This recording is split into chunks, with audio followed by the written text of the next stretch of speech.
Amid crucial talks in Geneva of the USA's proposed peace plan, Ukrainian President Volodymyr Zelensky has said that there's an understanding that the US proposals may include a number of elements based on Ukrainian perspectives and critical for Ukrainian national interests. Zelensky has also said that Ukraine is focused on working as constructively as possible.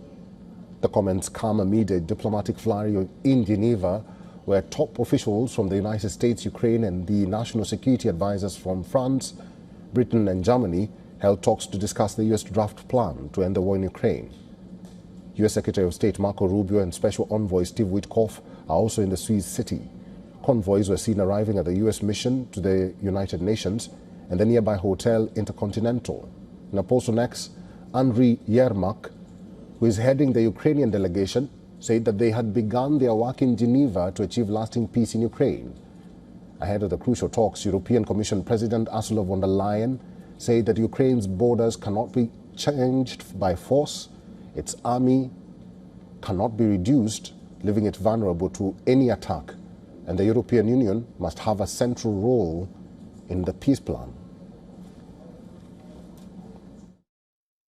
We have agreed on the main elements necessary for a just and lasting peace and Ukraine's sovereignty. And let me highlight three of them. First, borders cannot be changed by force. Second, as a sovereign nation, there cannot be limitations on Ukraine's armed forces that would leave the country vulnerable to future attack and thereby also undermining European security.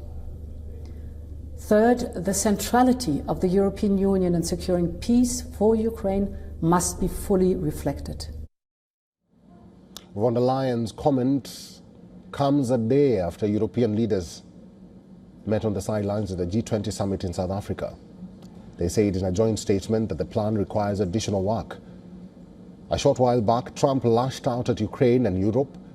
In a post on Truth Social, Trump wrote that Ukrainian leadership has expressed zero gratitude for US-led efforts to end the war. He also blamed Europe for continuing to buy Russian oil.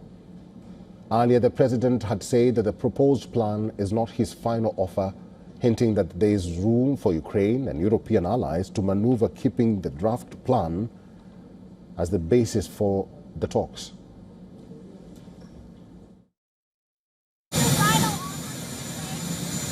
No, not my fault. No, we'd like to get the peace. It should have happened a long time ago.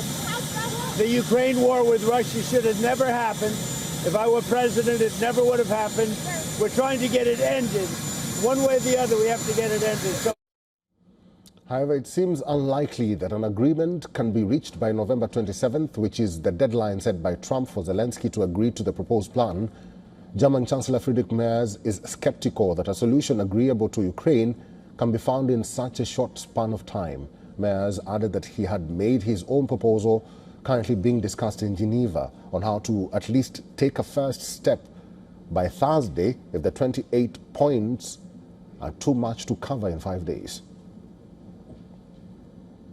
Es geht jetzt darum, dass wir auf der Basis. The task now is to use the 28-point plan presented by the U.S. government as a basis for drafting a document that is acceptable to all parties, which will be presented by Ukraine, accepted, and used in negotiations with Russia. I have made another proposal which falls short of a complete solution, so to speak. I don't want to go into detail here because it is currently being negotiated in Geneva. Der kompletten Lösung bleibt. Reports suggest the peace plan calls on Ukraine to give up the eastern Donbas region and recognize Crimea, Luhansk and Donetsk as parts of Russia. Ukraine is also expected to withdraw its forces from parts of Donetsk Oblast that it controls. The proposed plan limits Ukraine's armed forces to 600,000 personnel and prohibits it from joining NATO, but makes it eligible for an EU membership.